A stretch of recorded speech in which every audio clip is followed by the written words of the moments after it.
Selamat pagi bosku, jumpa kembali bersama saya Cecilia dari Pilar Mas Investindo Sekuritas. Touch your heart, touch your profit. Nah, seperti biasa kita akan mulai saja nih market review kita hari ini, Senin 29 Maret 2021 dengan episode Panda versus Koala. Maka dari itu jangan kemana-mana ya bosku, tetap di channel Pilar Mas Investindo Sekuritas. Touch your heart, touch your profit. Pionir Sekuritas Channel di Indonesia.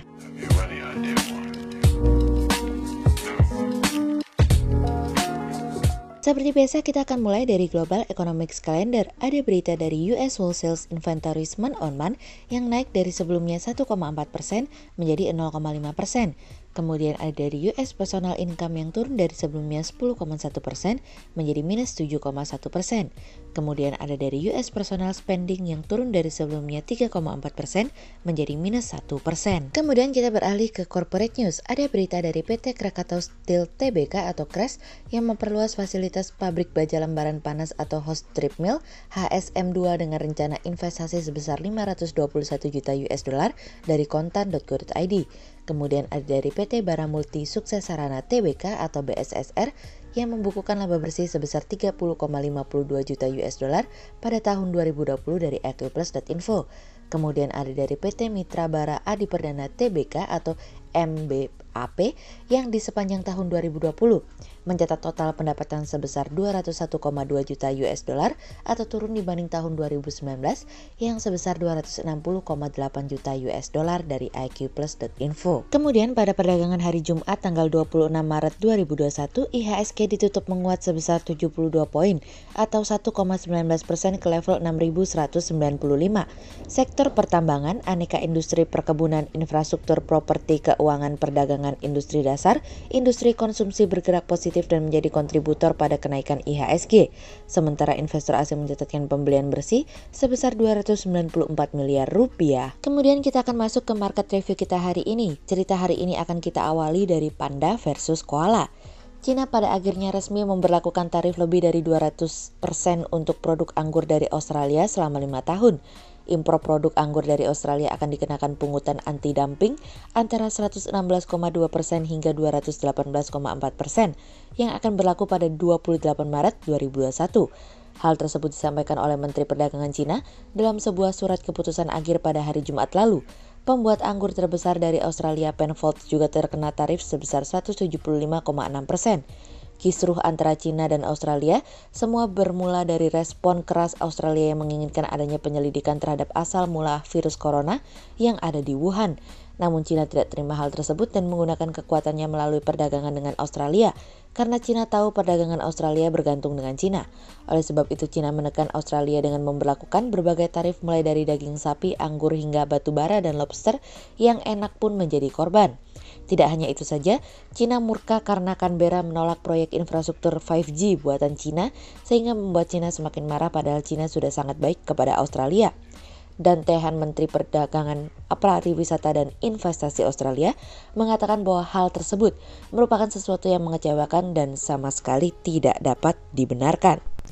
Dirinya juga mengatakan bahwa kalau seperti ini situasi dan kondisinya akan semakin sulit untuk bekerja sama dengan Cina untuk memastikan keduanya saling melengkapi. Keputusan akhir Cina juga memberikan tarif anti-subsidi mulai dari 6,3% hingga 6,4%.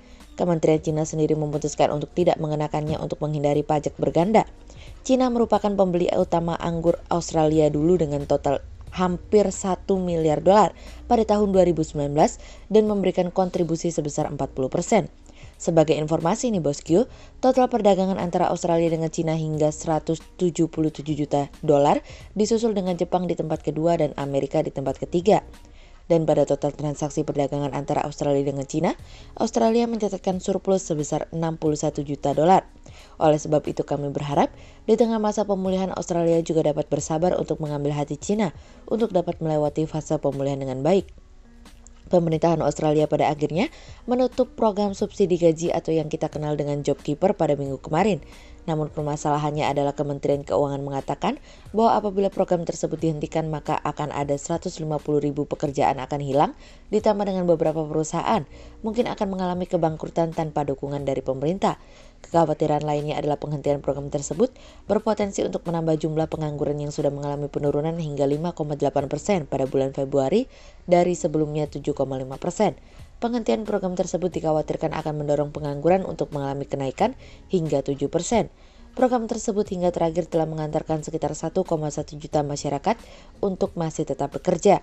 Namun bagi Menteri Keuangan, Stephen Kennedy mengatakan bahwa program tersebut memiliki sejumlah fitur yang menciptakan insentif merugikan yang dimana justru nantinya akan menjadi penghalang pemulihan ekonomi. Menurut Bank Sentral Australia dalam proyeksinya pada bulan Februari lalu, mereka memperkirakan bahwa pengangguran akan berada di 6% pada tahun 2021 ini dan akan mengalami penurunan hingga berada di 5,5% pada 2022. Skenario teroptimis itu justru menunjukkan bahwa hal tersebut akan kembali mengalami penurunan hingga 4,75% pada akhir 2022 apabila pemulihan berjalan sesuai dengan rencana dan harapan. Namun sektor pariwisata baru akan pulih pada akhir tahun ini karena perbatasan masih ditutup dan ada kemungkinan akan dibuka pada akhir tahun. Bagi Perdana Menteri Australia, Scott Morrison dirinya mengatakan bahwa penaikan program tersebut hanya akan menimbulkan resiko politik. Bank Sentral Australia sendiri masih terus mendorong agar pemulihan dapat terus berjalan dengan memperpanjang program kuantitatif easing-nya sebesar 100 miliar dolar Australia atau 78 miliar dolar, dan Bank Sentral Australia pun sama dengan bank sentral besar di beberapa negara lainnya yang mengatakan bahwa tingkat suku bunga tidak akan dinaikkan hingga tahun 2024. Australia mulai menunjukkan pemulihan dan semoga kita juga bisa melakukan hal yang sama dengan Australia ya bosku. Kemudian cerita selanjutnya datang dari utang lagi. Penurunan rasio pajak menjadi perhatian para pelaku pasar di mana saat ini angka rasio pajak telah berada di bawah standar yang ditetapkan IMF yaitu 15%. Hal ini tentu menjadi pekerjaan rumah bagi pemerintah di mana pada tahun 2020 telah turun menjadi 6,93% dari sebelumnya 8,42% pada tahun 2019. Berdasarkan data tersebut, rasio pajak telah turun selama 2 tahun berturut-turut.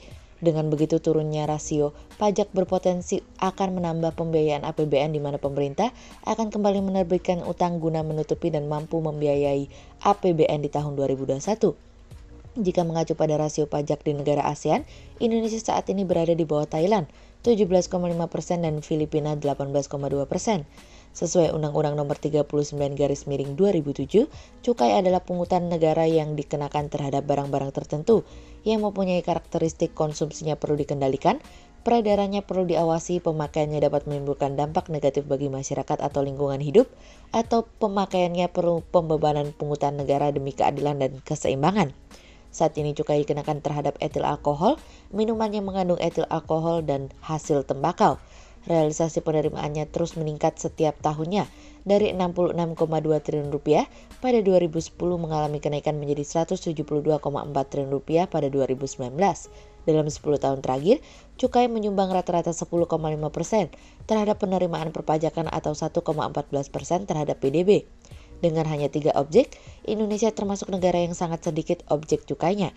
Di ASEAN, selain tembakau dan minuman beralkohol, komoditas yang jamak dipungut cukai adalah BBM, otomotif, dan minuman berpemanis. Indonesia dengan tax rasio yang rendah perlu berusaha keras meningkatkan kinerja penerimaan perpajakannya. Tanpa kebijakan yang signifikan, tax rasio Indonesia akan semakin tertinggal di ASEAN. Di antara reformasi kebijakan perpajakan yang perlu dilakukan khususnya bidang cukai adalah penyesuaian tarif dan peningkatan basis cukai melalui kebijakan ekstensifikasi. Peningkatan basis pajak melalui ekstensifikasi terhadap komoditas yang umum dilakukan negara lain seperti BBM, kendaraan bermotor, dan minuman berpemanis juga mesti dilakukan. Jika ketiga barang tersebut dipungut cukai, diproyeksikan kontribusi pendapatannya terhadap perpajakan akan meningkat menjadi 15% atau 1,52% terhadap PDB. Dalam jangka menengah panjang, pengenaan cukai atas konsumsi jasa perlu menjadi agenda dalam rencana perubahan regulasi tentang cukai. Di satu sisi kenaikan bea cukai, hasil tembakau dapat menjadi sentimen pada kinerja emiten rokok yang berpotensi menurunkan permintaan pada produk. Sehingga berdasarkan technical analisa, kami melihat saat ini IHSG memiliki peluang bergerak menguat dan ditradingkan pada level 6.143 hingga 6.239. Berikut stok quotes pilar emas hari ini ya bosku. Yang pertama ada dari BBCA, kemudian yang kedua ada dari Akra, dan yang ketiga ada dari BBNI. Berikut dua saham yang kami analisa hari ini ya bosku. Yang pertama ada dari Wika atau PT Wijaya Karya Persero Tbk yang membukukan laba bersih sebesar 322,34 miliar rupiah pada tahun 2020. Di tengah pandemi corona, perusahaan mampu membukukan laba bersih sebesar Rp322,34 miliar pada tahun 2020. Meskipun dibandingkan dengan tahun sebelumnya, mengalami penurunan mencapai 85,3% dari laba bersih tahun 2019 yang sebesar Rp2,19 triliun. Penurunan tersebut tidak terlepas wabah pandemi yang menyebabkan beberapa pekerjaan proyek dan tender turut mengalami penundaan. Sehingga berdasarkan technical analisa dalam tren pada jangka waktu short term berpotensi untuk bearish dengan target 1580 dan tingkat probabilitas sebesar 57%, sementara dalam jangka waktu long term berpotensi untuk bearish dengan target 1400 dan tingkat probabilitas sebesar 68%. Kemudian yang kedua ada dari KRAS atau PT Krakatau Steel Tbk yang memperluas fasilitas pabrik baja lembaran panas atau hot strip mill 2 dengan rencana investasi sebesar 521 juta US dollar. Rencana tersebut sebagai upaya perusahaan mendukung fasilitas produksi yang diharapkan dapat berkontribusi memperkuat industri baja nasional yang dicanangkan pemerintah. Sebagai informasi di mana fasilitas pabrik baja lembaran panas atau hot strip mill HSM2 dengan rencana investasi sebesar 521 juta US dollar.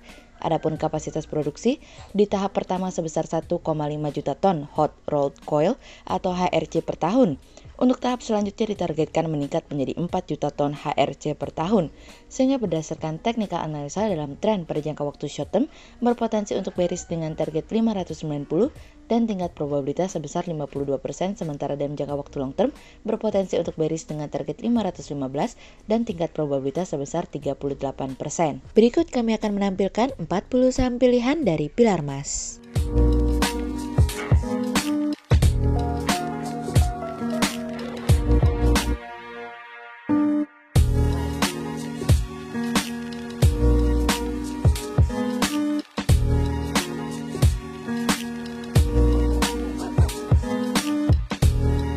Sekian untuk review market kita kali ini ya bosku. Untuk info lebih lengkapnya bosku bisa download PDF dengan klik link di bawah video ini, atau bisa juga langsung akses ke website kami di www.pilarmas-investindo.co.id. Dan jangan lupa untuk selalu jaga kesehatan buat para bosku ya. Kita akan bertemu lagi besok pagi untuk market review yang berikutnya. Jadi jangan lupa like, subscribe, dan tonton terus channel Pilar Mas Investindo Sekuritas. Touch your heart, touch your profit. Pionir Sekuritas Channel di Indonesia.